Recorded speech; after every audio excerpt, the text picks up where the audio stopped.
atendendo ao convite da nossa irmã Anita, e já deixo a todos de antemão um abraço da nossa primeira igreja.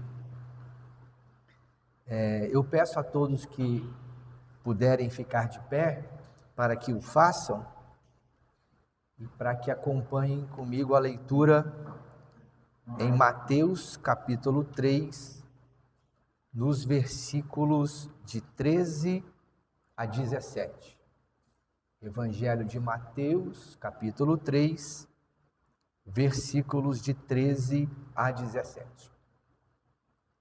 Naqueles dias, Jesus foi da Galiléia até o rio Jordão, a fim de ser batizado por João Batista. Mas João tentou convencê-lo a mudar de ideia, dizendo assim: eu aqui preciso ser batizado por você, e você está querendo que eu batize? Mas Jesus respondeu: deixe que seja assim agora, pois é dessa maneira que faremos tudo o que Deus quer. E João concordou. Logo que foi batizado, Jesus saiu da água, Logo que foi batizado, Jesus saiu da água. O céu se abriu e Jesus viu o Espírito de Deus descer como uma pomba e pousar sobre ele.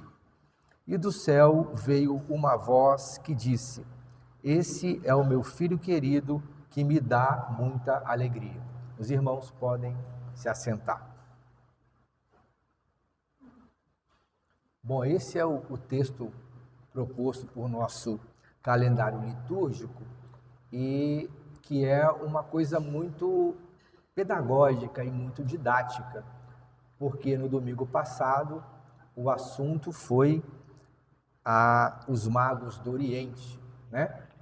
E o texto do domingo passado nos mostrava os magos fazendo reverência a um novo rei que nascia. E tínhamos ali naquele texto duas propostas diferentes de reino: o reino de Herodes e o reino de Deus. E hoje a gente continua nessa temática, né? Porque essa é a temática de Mateus. Assim como todos os evangelhos, eles são escritos de maneira didática, cada um fazendo ênfase em algum aspecto da vida de Jesus ou da importância de Jesus. E o evangelho de Mateus não é diferente. Ele é um evangelho teológico e pedagógico que destaca a realeza de Deus, a de Jesus. Destaca Jesus como sendo o rei dos judeus.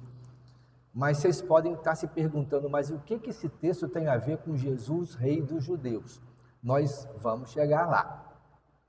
Então esse texto, esse capítulo, na verdade, ele tem no capítulo 3 a mensagem de João Batista, que anuncia a chegada de Jesus, e depois, em seguida, o batismo de Jesus. E a gente começa aqui nossa reflexão já no primeiro versículo lido.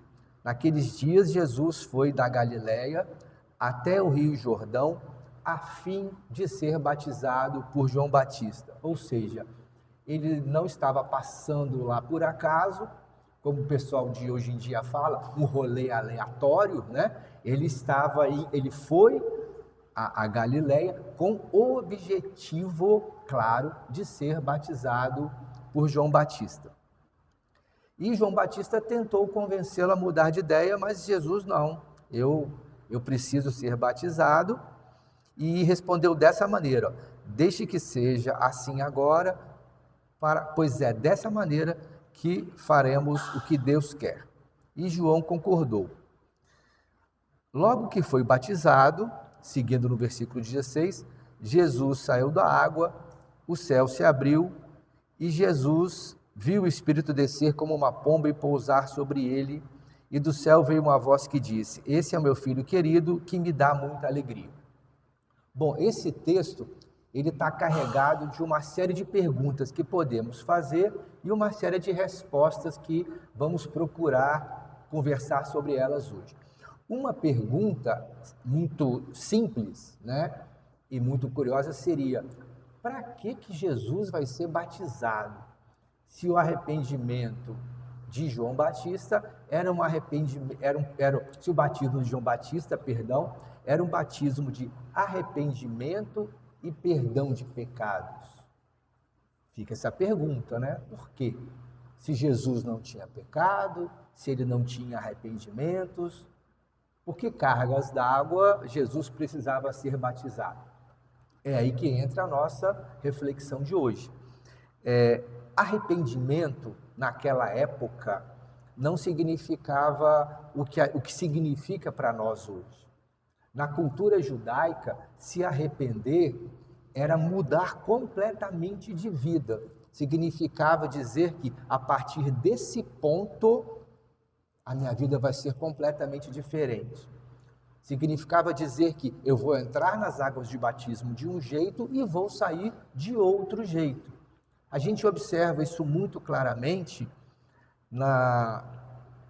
no texto do cobrador de impostos, de Zaqueu, né? Que Jesus fala, hoje teve salvação na sua casa. Então, Zaqueu, depois do encontro com Jesus, depois do seu arrependimento, ele muda completamente de vida e resolve fazer tudo completamente diferente. Então, isso implica dizer, então, que ao entrar nas águas do batismo, Jesus também sairia diferente, seria outra pessoa. Mas que outra pessoa seria essa? Bom, a gente tem alguns sinais.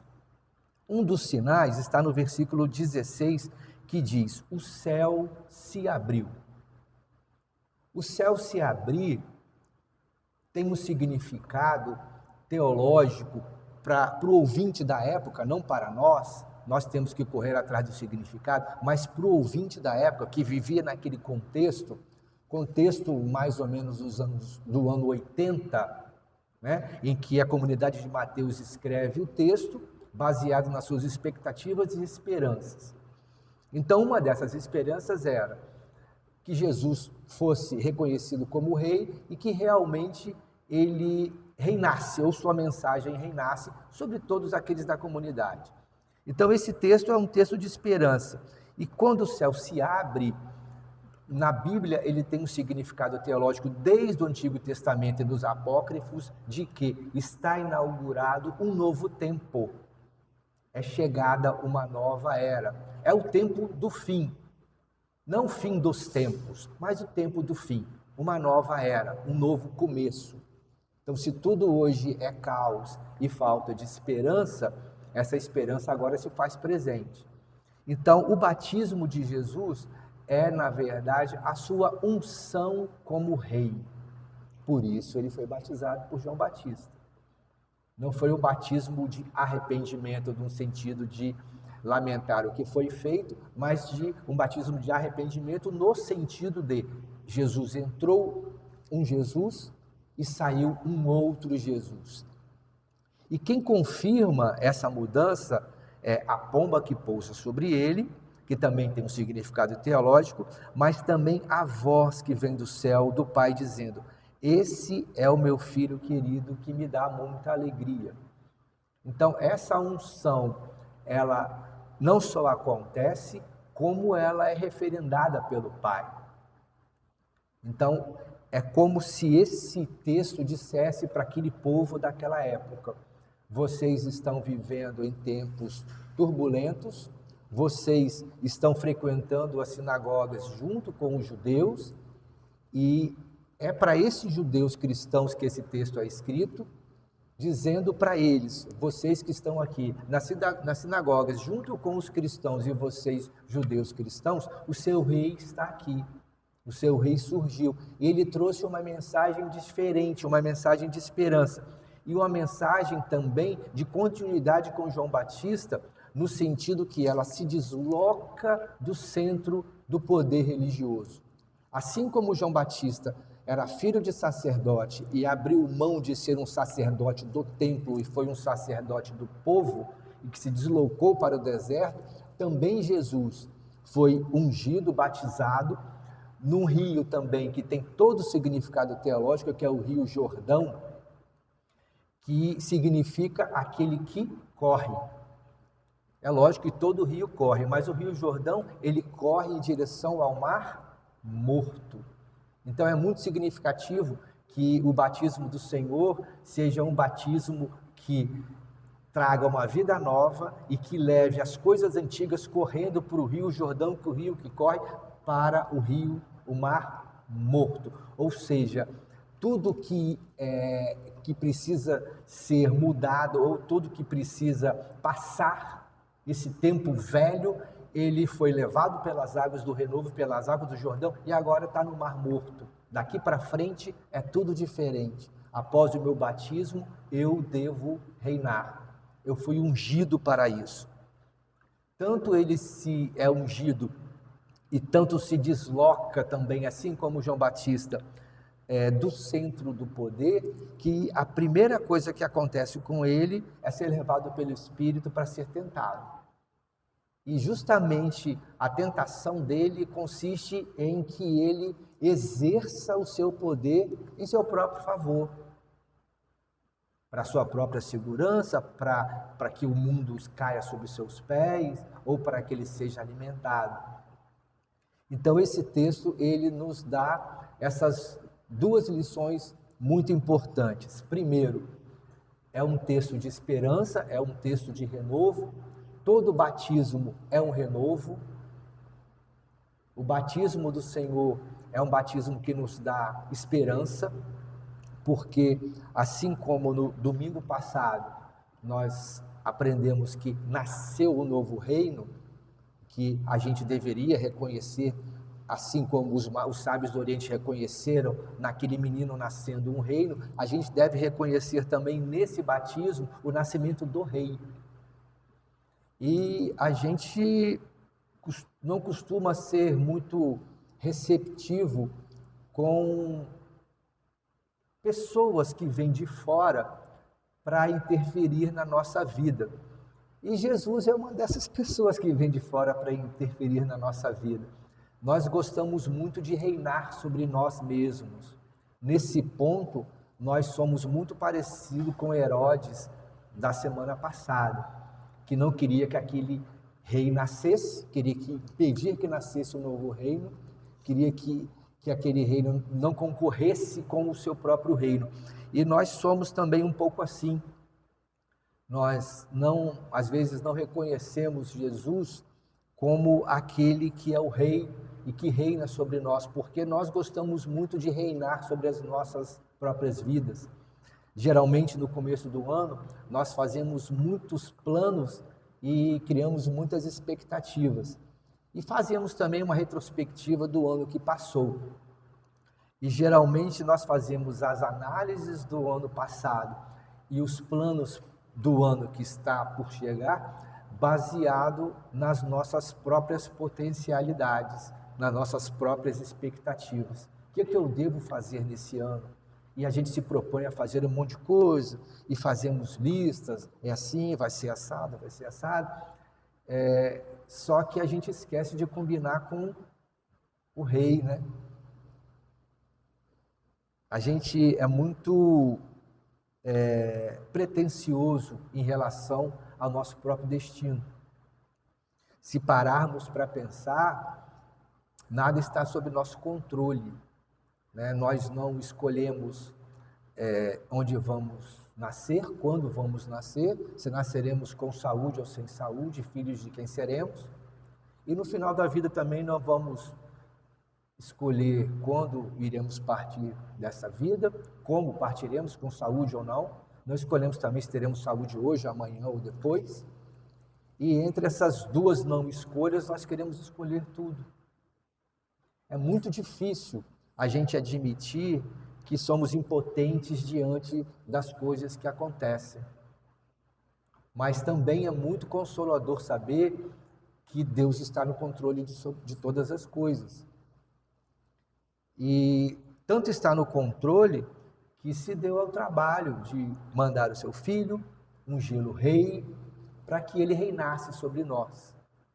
Então, essa reflexão é sobre esse reinado, mas também sobre as nossas muralhas que impedem esse rei de reinar. Que esse ano fique para nós essa reflexão, que também é para mim, para que possamos aceitar essa unção de Jesus. Olhar para ele e dizer, você é ungido. Mas agora, para ele ser ungido rei, eu tenho que ser declarado servo. Então, eu te declaro rei, eu me declaro servo. Esse ano eu vou fazer planos que vão além das minhas expectativas. Eu quero saber quais são as suas expectativas. Esse ano eu vou fazer planos que podem estar além das minhas forças, mas eu conto com que você possa me fortalecer para que eu possa cumprir a tua vontade. Esse ano eu vou começar a olhar as pessoas não com meus próprios olhos, mas com o teu olhar.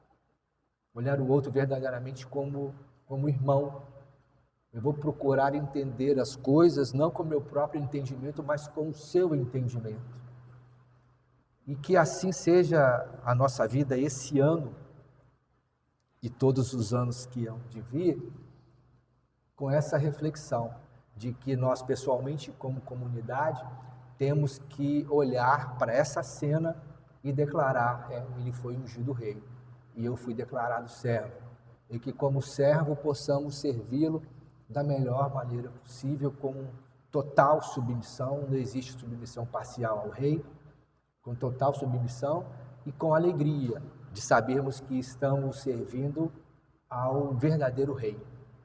Que ele possa reinar sobre todas as nações, não no sentido de que Israel vai ser a nação que vai dominar o mundo, mas no sentido de que todas as nações, todos os governos possam se submeter ao seu reinado e aos seus valores de paz, de harmonia, de equidade, de não preconceito, de não ganância, uma visão também que preserve a vida humana e a natureza, que ela possa estar acima do capital, e que essa seja a nossa mensagem para essa noite, para essa semana, para esse ano, que possamos sempre lembrar do ungido e do servo. Que Deus nos abençoe.